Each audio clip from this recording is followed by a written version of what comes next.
Boa tarde pessoal. E aí, como é que estão vocês? Tudo tranquilo? Tô dando uma olhadinha para ver se está tudo aqui em ordem. E aí, marquei essa live hoje, agora em cima da hora, né? Como sempre, eu não gosto de ficar marcando lives muito demoradas e muito tempo antes. Eu marquei essa live agora há pouco. Então vou aproveitar aqui para falar sobre um assunto, aproveitando que hoje é se comemora o Dia dos Namorados. Então, como hoje é o Dia dos Namorados, eu quero falar um pouquinho sobre eu julgo ser um tema do seu interesse. Eu vou fazer uma pergunta. Você acha que você tem dedo podre para relacionamentos? Você é alguém que ainda está batendo cabeça em relacionamentos? Na verdade, desafios dentro de um relacionamento todo mundo tem. Mas a pergunta é, você se julga com dedo podre? É alguém que só faz escolhas erradas dentro de uma relação a dois? É sempre alguém que, poxa, não consigo acertar na vida, não consigo acertar um parceiro, uma parceira.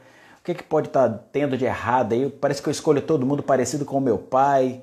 E aquilo que eu mais detesto nele são os homens que eu mais encontro. Então eu quero conversar com você um pouquinho. Se você julga nesse Dia dos Namorados, quiser saber um pouquinho. E com certeza eu falarei também sobre sexo, vou falar um pouquinho sobre ciúmes e vou falar sobre brigas. Então eu tenho certeza que essa live vai ser interessante, porque afinal de contas, aqui no meu Instagram não tem crianças, né? Só tem adultos. Eu imagino que se você já não está em uma relação, você dificilmente conseguirá fugir de uma delas. Então não importa se a sua relação é homo, se a sua relação é hétero, não importa se é a sua relação com você mesmo, mas de alguma maneira você precisa se relacionar, porque o ser humano é um ser de relacionamento, é um ser de relações, tá bom?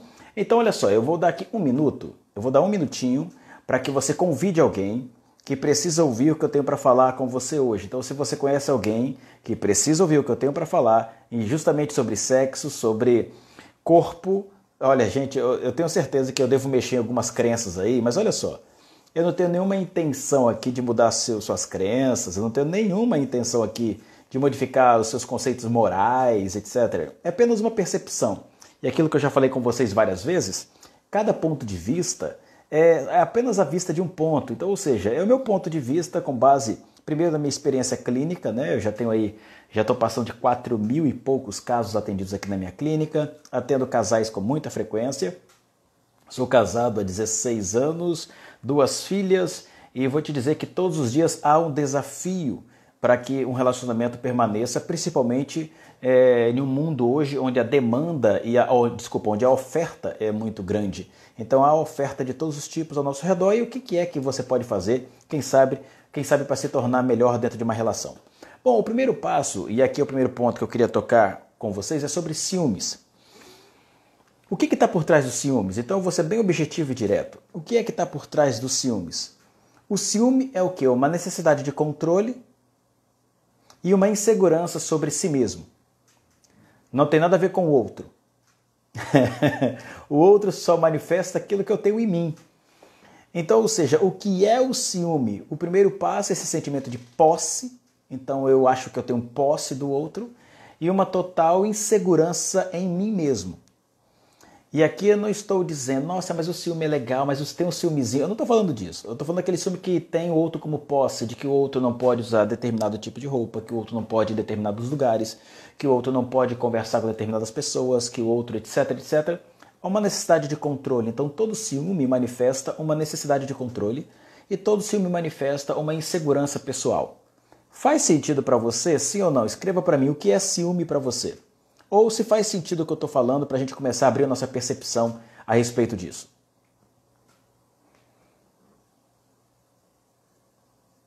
Ciúme e insegurança. Insegurança própria.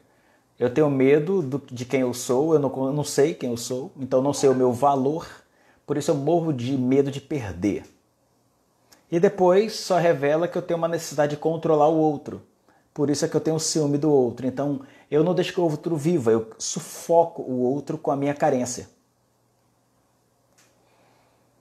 Então, tem um ciúminho daqui, um ciúminho dali. Não, isso é particular, e aí cada um. Eu só estou abrindo uma vertente a respeito daquilo que o ciúme pode estar trazendo escondido por trás da manifestação do ciúme. Então, o primeiro passo, o ciúme vai mostrar uma total insegurança, não é em relação ao outro. A insegurança que eu tenho. É uma insegurança em relação a mim. Porque você precisa inverter o papel. Porque o papel não é de você perder o outro, é que pena se o outro me perder.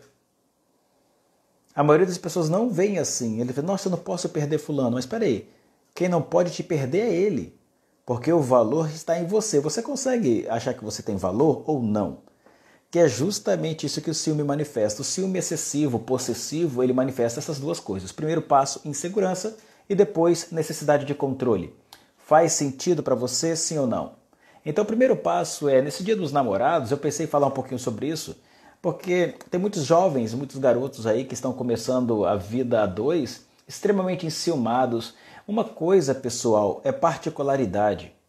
Uma coisa é privacidade, outra coisa é individualidade. Se isso não ficar muito bem definido dentro de uma relação, vai estourar em pouco tempo, aí começa a virar aquele relacionamento totalmente doentio.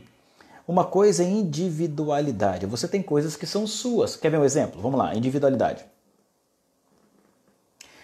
Ir ao banheiro fazer o número 2. Isso é individual, ninguém faz isso por você, cara. Você não vai levar a sua parceira ou seu parceiro para o banheiro para ver você cagar. Ou seja, tem coisas que são individuais. Tem coisas que só filho fala para o pai, não é a nora. Porque isso é uma coisa. Então, essa individualidade, ela precisa ser respeitada dentro de uma relação a dois. Ou seja, tem coisas que o meu cônjuge não vai saber. Porque é uma coisa individual. Então, por exemplo, eu não devo, eu não deveria. Ah, quer ver que são coisas individuais? Briga de pai e filho. Você, por exemplo, tem uma situação com o seu pai. Aí você coloca a sua esposa para resolver isso. Está errado? Está errado. É uma individualidade. Agora, olha a diferença de privacidade. Você tem individualidade durante a vida inteira. Ah, por exemplo, eu vou pescar. Eu não levo a minha mulher. Por que eu não levo a minha mulher? Porque é uma questão individual. Ela acabou de sair do salão agora, foi lá fazer cabelo. Isso é individualidade, ok? Então, todo ser humano precisa compreender que dentro de uma relação existem indivíduos. E a individualidade tem que ser respeitada. Aí tem a segunda coisa. Agora vem a privacidade.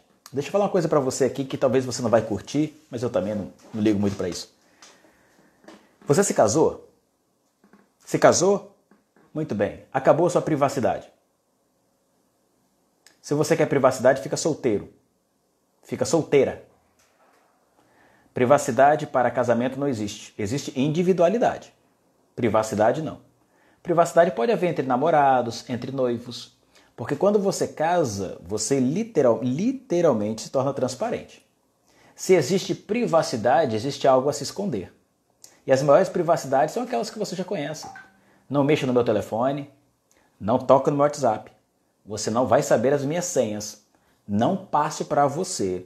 Ou seja, nós estamos vivendo duas relações de indivíduos dentro de uma coisa que deveria ser única. Dentro de um casamento não deve, não é que não pode, cada um escolhe a sua vida. Não se deve haver privacidade. Mas peraí, mas eu ir no banheiro fazer o número 2, isso é individualidade. Mas eu fecho a porta para ir no banheiro, individualidade. Eu não passo a senha para minha mulher, privacidade. Dentro de um relacionamento de casamento, eu estou falando conceitos para a vida. Se você quiser acreditar, se você quiser concordar, tudo bem, mas se você não quiser concordar, também está tudo bem. Ótima percepção, bem fragmentada. Então, Henrique, as pessoas geralmente não têm essa percepção. Porque a individualidade, ela existe dentro de todo ser humano, e isso nunca vai desaparecer. Mas privacidade dentro de um casamento, esqueça, irmão. Se o outro está precisando privar, ele está tornando algo exclusivo. E se é algo exclusivo, não é casamento. Você quer ver uma coisa que geralmente não funciona? Não funciona muito bem, a não ser que ambos tenham um histórico de administração muito forte. Por exemplo, como eu falei, individualidade é diferente de privacidade. Mas, por exemplo, se um casal sonha juntos a respeito de conquistas, o que eles deveriam fazer como estratégia? A primeira coisa da estratégia seria o quê? Unir os bens.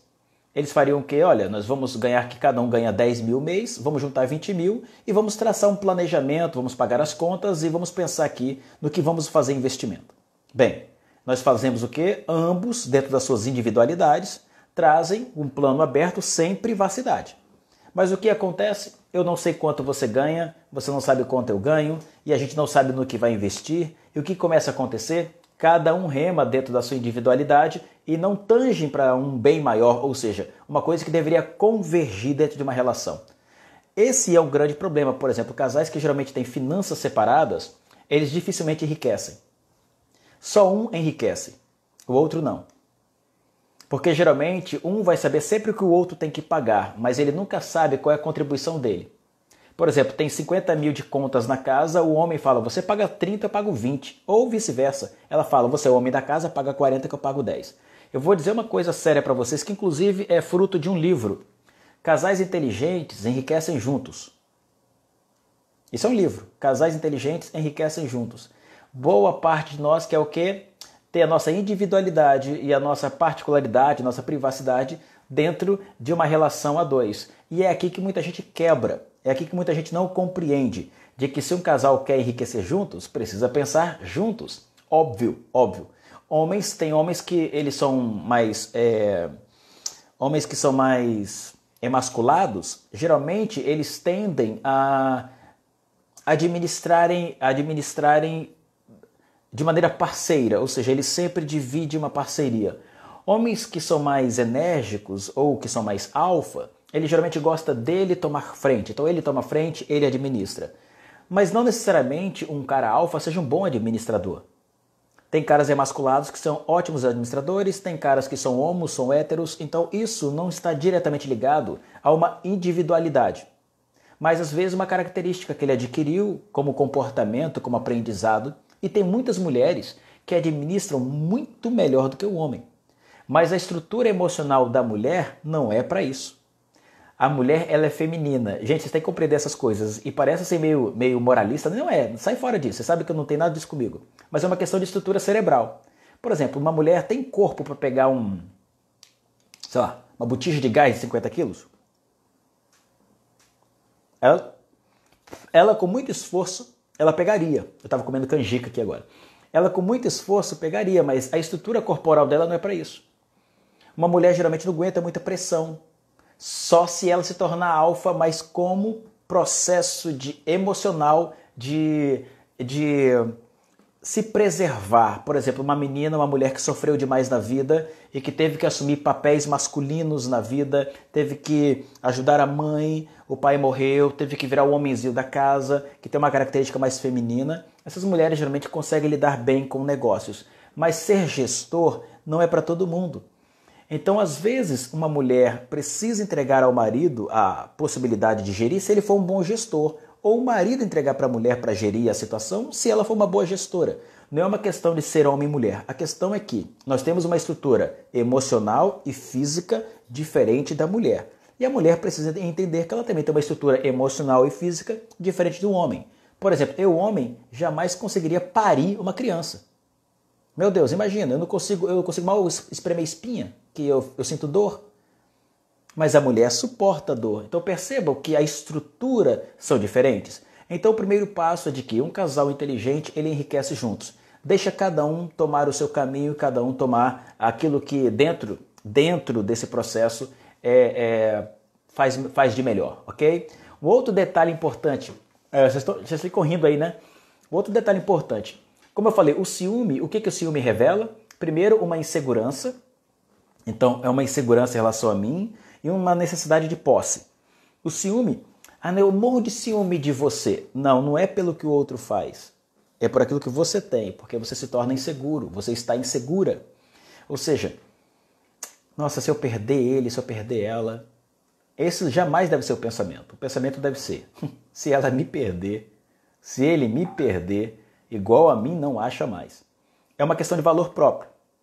Algumas pessoas confundem cuidados com ciúmes, conselhos com ciúmes, percepções da vida com ciúmes. Isso aí cada casal vai elaborar e cada pessoa dentro da sua estrutura.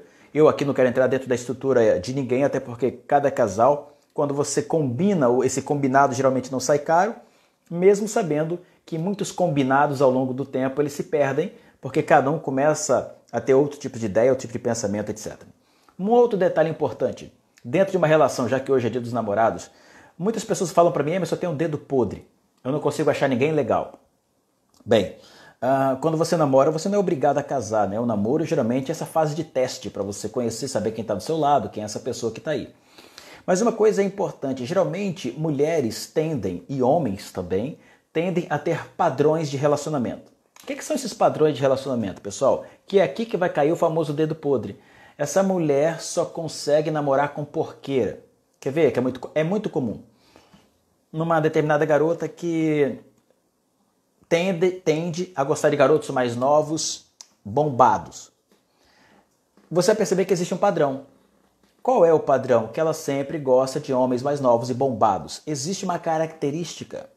E saiba, toda vez que há um padrão, existe uma demanda emocional. Existe um padrão por trás disso. Então, se ela gosta só de garotos novos e bombados, existe uma necessidade emocional nela em relação a esse tipo de figura, a esse tipo de imagem. Mulheres que só gostam de namorar e ter relações com homens mais velhos, às vezes bem mais velhos do que elas, porque existe uma demanda emocional. Esse homem mais velho representa a figura do pai, esse homem mais velho representa a proteção paterna, esse homem mais velho representa uma segurança, esse homem mais velho representa aquilo que o pai é para ela. Existem também a possibilidade de que esse homem é totalmente ao contrário do meu pai, o que é muito comum também dentro de uma relação. Eu busco tudo aquilo que é a antítese, o contrário do que eu tive em casa.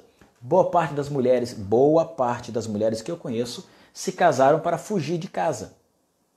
Não era porque amavam o marido ou porque amavam o cônjuge, simplesmente queriam sair fora de casa, como uma escapatória, como uma fuga daquela realidade que ela vivia dentro daquela relação a dois.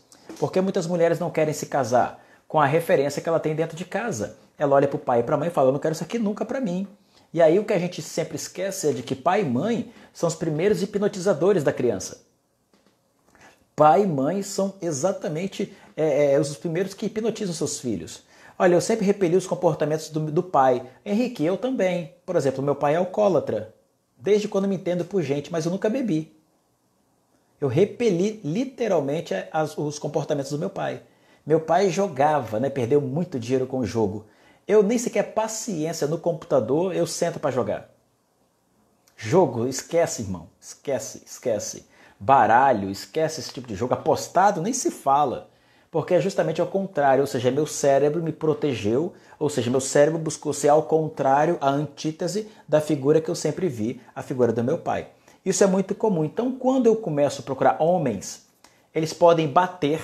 Olha só, você encontra um cara que começa muito legal, mas depois ele te agride, ele te dá na cara, ele te dá tapa, ele te sacaneia, mas você permanece com ele.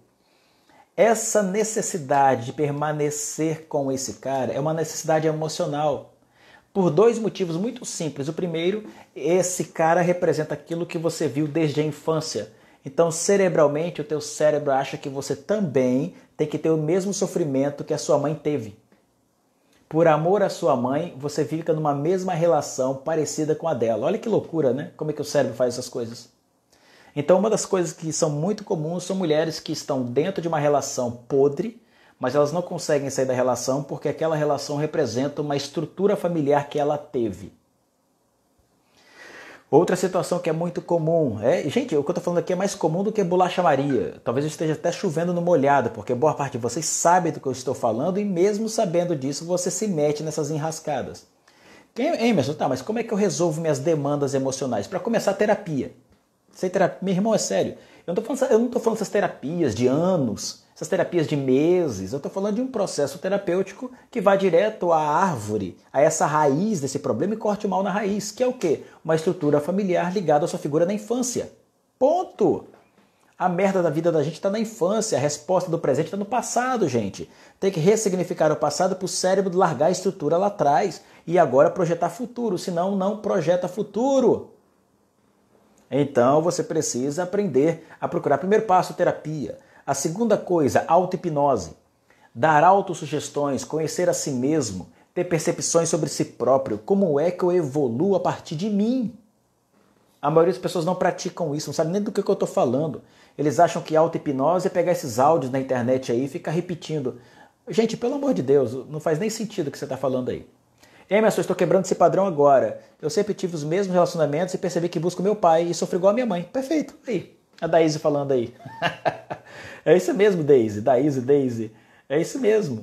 Tá aí o código, a resposta do presente está lá no passado. Acabei de falar. Aí, ó, mas o que eu acabei de dizer agora, alguém confirmando o que eu acabei de dizer. É muito comum, pessoal, você fica numa relação de sofrimento como se você, ao sofrer, honrasse sua mãe que sofreu. Se você está numa relação onde você vê que a namorada manda em você, e o namoro já dá indícios, tá, pessoal? Ela manda em você, às vezes você se submete àquilo porque você percebe que a sua mãe manda no seu pai em casa. E uma forma de você honrar o seu pai, de ser igual ao seu pai até porque, afinal de contas, muita gente diz, nossa, você é igual ao seu pai, né? Inclusive nos comportamentos. Tem coisas que o seu pai nunca te ensinou e você faz igual a ele. Mas ele nunca pediu para você fazer, mas você repete. E repete de maneira inconsciente, porque isso é uma manifestação do amor ao pai. Outro detalhe importante, por que muita gente se ferra nos relacionamentos? E aqui eu vou utilizar um manual, eu vou usar aqui um manual para vocês sacarem. Eu vou usar um manual, olha só, eu vou usar um manual aqui do fabricante, que é o seguinte, você não tem que crer nele, mas é inegável que ele é um livro de sabedorias, ponto. Então se você gosta do livro do Dalai Lama, se você gosta do Osho, não importa quais são os livros que você curte, eu vou pegar um livro de sabedoria e nesse livro da sabedoria ele dá um conselho para os homens e para as mulheres. Saca o conselho sobre sexo. Saca o conselho sobre sexo. Já que hoje é dia dos namorados, você provavelmente vai fazer alguma coisa aí que você não faz há alguns meses. Olha o que está escrito aqui.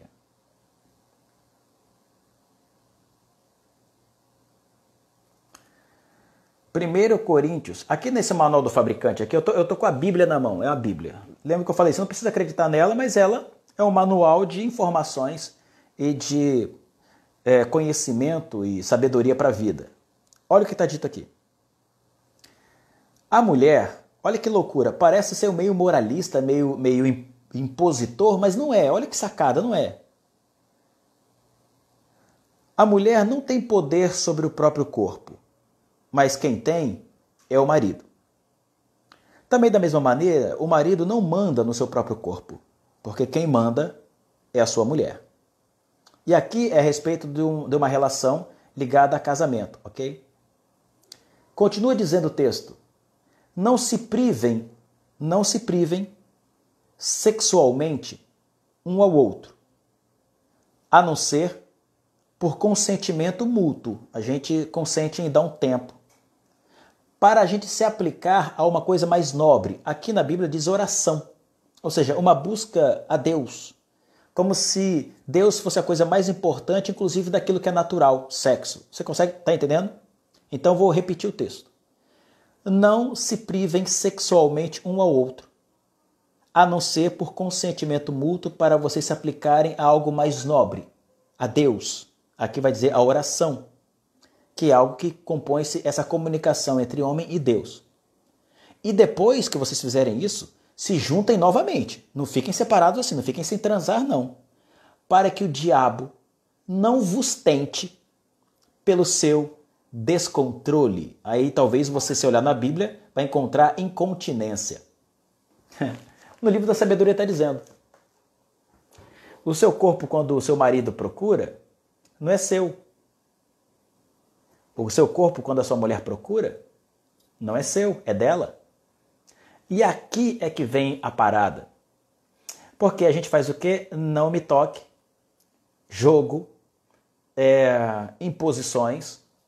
Se você fizer, eu te dou. Se você não fizer, eu não te dou. Se você for bonzinho, a gente transa hoje. Mas se você não for, só semana ou mês que vem.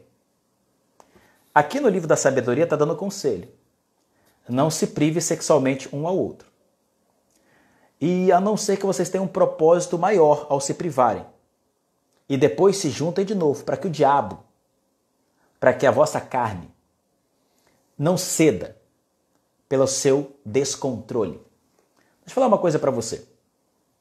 3 coisas na vida que todo ser humano jamais deveria brincar, porque isso sobrepuja a razão, a moral ou a consciência. Essas 3 coisas passam por cima de qualquer tipo de moral, consciência ou razão. Até porque essa moral, razão e consciência, estamos falando de cerca de 5% apenas do cérebro. 3 coisas que você jamais deve brincar. Primeiro é em relação à fome. Não deixe um ser humano com fome, porque qualquer ser humano com fome, ele passa por cima de qualquer consciência, de qualquer apelo moral. Um ser humano, quando está com fome, ele vira realmente literalmente um animal. Ele vai comer qualquer coisa, ele abre mão dos paladares, o cérebro muda a neuroquímica e ele vai comer coisas que ele jamais comeria. Isso é muito comum vocês verem naqueles reality shows. Já viram aqueles Largados e Pelados, que o pessoal vai para o meio da mata, não come nada inicialmente, mas depois que a fome, a partir do 3º, 4º dia, começa a apertar, começa a comer coisas que jamais comeria. Ok? Começa a experimentar e aí começa a descobrir que não é tão ruim assim. Não, aquilo continua ruim, só que o cérebro modifica toda a neuroquímica e a percepção sobre aquilo. Afinal de contas, o cérebro fará de tudo para te preservar, para te manter vivo. Esse é um sistema de autopreservação. Então, eu poderia discorrer isso aqui sobre horas, sobre isso. Eu só vou aqui dar uma palhinha para vocês compreenderem um pouco melhor. Então, o primeiro passo, jamais deixe qualquer ser humano com fome. Segunda coisa, jamais deixe qualquer ser humano em relação à vida, morte e vida. Não deixe nenhum ser humano numa situação de vida ou morte, porque em situações de vida ou morte, por exemplo, uma relação em 2 pessoas armadas, uma de frente para a outra, pode ter certeza que você vai atirar primeiro antes de morrer. Porque o seu cérebro automaticamente vai buscar formas e maneiras de se proteger para se autopreservar. Então não se deixa. E a terceira é sexualmente. O sexo é uma maneira de autopreservação. E aqui no manual do fabricante, acabei de falar para vocês, acabei de dizer para vocês, não fiquem sem o sexo, porque o sexo é uma maneira de perpetuar a espécie. Homens têm mais necessidade de sexo do que as mulheres. E isso é fisiológico. Emerson, de que maneira? Simples. Por exemplo, biologicamente, o homem produz quantos espermatozoides por dia? Milhões, certo? O homem produz milhões de espermatozoides por dia, ou seja, o homem reproduz milhares de filhos todos os dias, se deixar. Todos os dias. O homem é uma máquina de procriação. Então o homem procria o tempo inteiro. Ele quer procriar. A mulher não. A mulher não é uma máquina de procriação.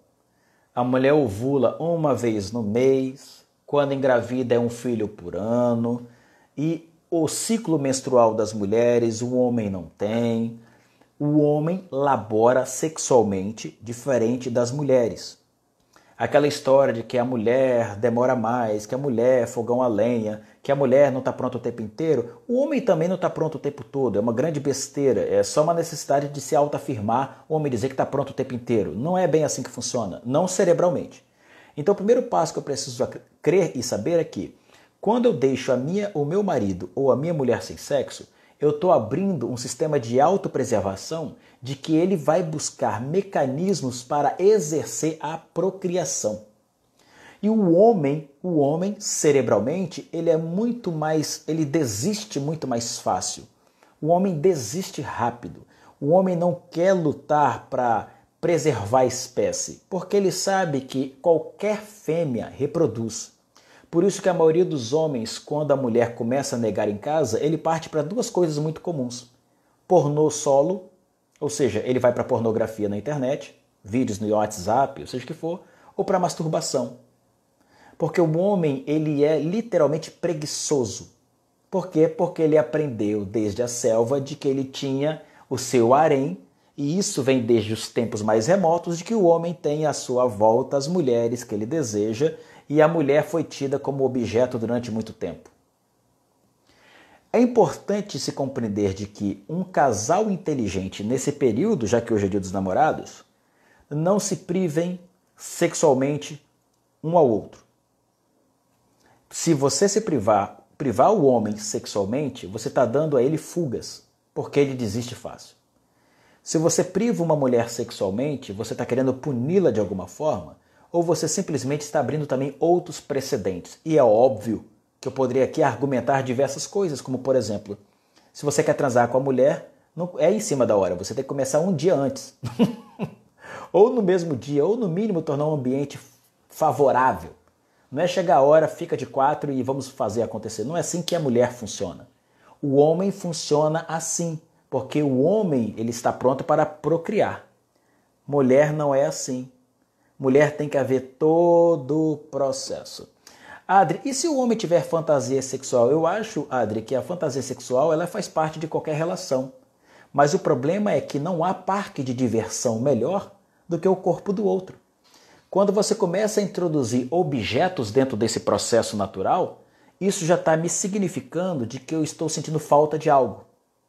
E o que é pior, o meu cérebro pode criar neuroassociações de que eu só fico numa boa, eu só fico excitada ou excitado se houver esses objetos. Não existe parque de diversão, não existe coisa melhor do que a descoberta do corpo do outro. Porque o corpo do outro vai estar com você sempre que estiver, os objetos não. E isso que é um erro muito comum. Não há nenhum problema você colocar, e eu vou dizer mais, dentro de 4 paredes ninguém se mete. Isso tem que ficar claro, nem igreja, nem padre, nem pastor, ninguém se mete, cara, a nada, ninguém se mete nisso. Só que você vai na igreja e fala com o seu pastor, ele fala que não, você vai no padre e diz que também não. Aí fica esse bando de homem partindo para a internet cheio de fantasia, fica essas mulheres todas recalcadas, regradas, mas quando se separa do marido, solta pá, aí ela vai sofrer na mão na porrada de cara e vai fazer acontecer. E aí fica nesse jogo, por que não? Dentro da sua própria casa, onde você aprende a contemplar o corpo do outro, onde você aprende e tal e etc. E se a mulher gosta muito também, Raíssa, é normal? Claro que é. Pelo amor de Deus, deveria ser para todo mundo. Mas tem gente que só comparece cada 40 dias, 50 dias, um mês. Tá doente. Você quer saber se um casal tá doente de relação? É você perceber qual é o nível de sexo deles. Porque o sexo é a completude da intimidade. Se um casal está sem sexo, já está dizendo para mim que ele está sem intimidade. Porque o sexo é o que? A cereja do nível de intimidade, de relação, de cumplicidade. O sexo aproxima. O sexo deixa próximo. O sexo mexe com a neuroquímica. É possível, numa relação sexual, gastar, por exemplo, 600 calorias. Muita gente não sabe dessas coisas. E aí o que acontece? Eu privo o outro, achando que eu estou punindo o outro ou a outra. Não, ela não vou transar com ela, ela vai sofrer. Idiota. Por quê? Porque o diabo, e aqui você mesmo, o seu eu, aqui eu estou dizendo o que a Bíblia disse, tá bom? Eu li aqui o texto bíblico, quem chegou agora. A Bíblia está dizendo para você não ficar sem transar com seu marido ou com a sua mulher, para o diabo não tentar ele pela falta de sexo, pela falta de controle. E você acha que você controla. Então um casal inteligente deveria fazer o quê? Ter uma relação sexual sadia. Mas eu vou dizer uma coisa para vocês aqui. Emerson, às vezes numa vida muito corrida, não dá no dia a dia, não dá para fazer muitas vezes por semana. Você come todo dia, sim ou não? Você arruma tempo para comer, não arruma? Isso é tudo desculpa, pessoal. A gente tem que acabar com esses mimimis. A gente não transa porque não quer, ou porque não é prioridade, ou porque não é importante. Ponto. Sabendo-se de que essa é uma das 3 coisas principais na vida do ser humano, ok? Então o cérebro luta por isso o tempo inteiro.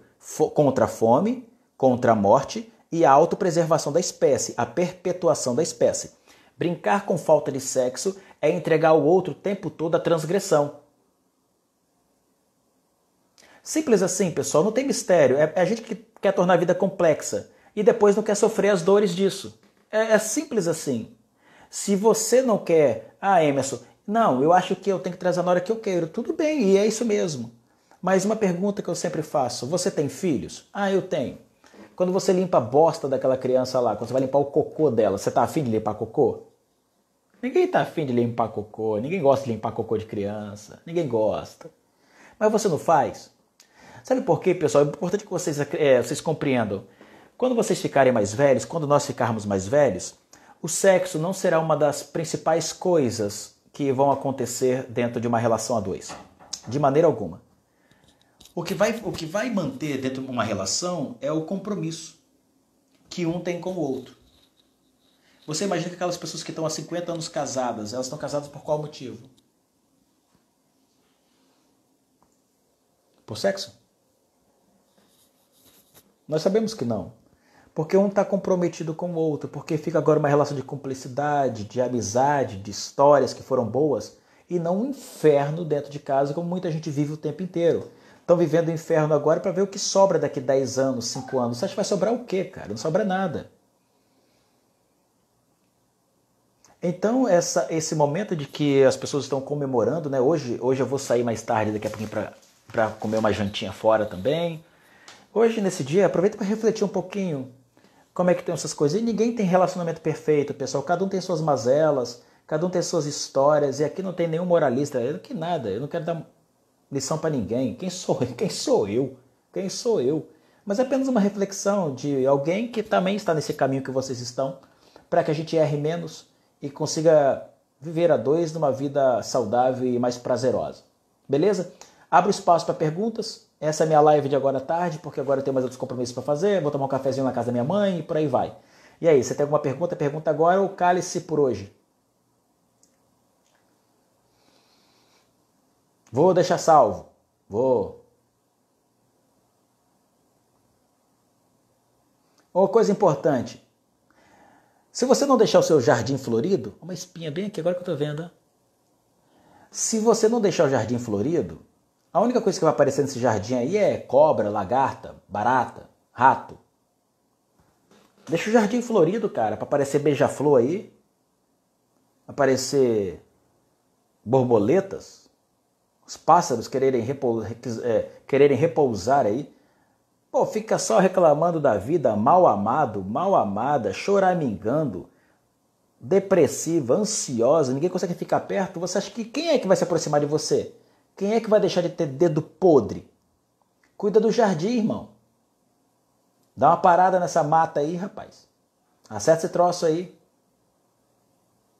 Beleza? Aí entenda como você quiser. Dá uma ajeitada nesse negócio aí. Vai cuidar desse jardim. Beleza? Pura.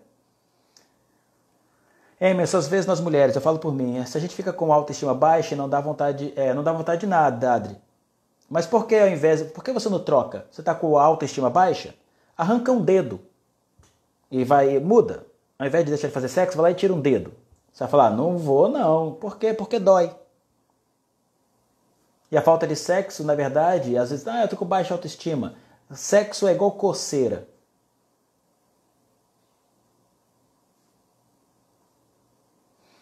Emerson, vou responder essa aqui a última, hein? Emerson, na sua percepção, para quem não é casado, fazer sexo antes do casamento é pecado? Peter, olha, essa pergunta, ela merece um pouco mais de reflexão de tempo. Mas eu te digo, o sexo é o casamento. E depois a gente conversa sobre o que seria casar. Para poder fazer sexo, deveria seguir um preceito. Aí você está me falando que isso é sobre crença, né? Porque quem não acredita nisso, está tudo bem. Mas sobre o padrão de crença, são necessárias 3 coisas. Tem que deixar o pai e a mãe, ou seja, tem que ser independente. Tem que assumir a mulher, tem que ter uma própria casa. Tem que sair da casa do pai e da mãe, tem que sair da aba. E tem que fazer sexo com ela. Essa é a parte mais fácil, fazer sexo. Mas assumir a mulher e ser dona, falar, vem morar comigo, fica comigo, eu saí do pai, sou independente, a maioria não quer, então não pode transar. Para transar tem que fazer 3 coisas. Isso é um preceito no manual do fabricante. Deixa o homem, o pai e a mãe, se une à sua mulher e ambos são uma só carne. O sexo é o casamento. Mas para ver o casamento, eu preciso do quê? Deixar o pai e mãe, ou seja, ser independente e sair da costinha, assumir essa mulher de maneira completa, como ela é, do jeito que ela é, do jeito que ela vem, com a mala que ela traz. Mas a maioria não quer isso, né? A maioria só quer, funfar, não é isso? Presta atenção, hein? Rapaziada, beijo no coração.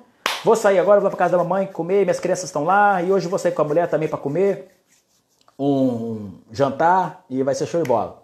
Valeu, galera, até a próxima. Tchau, tchau.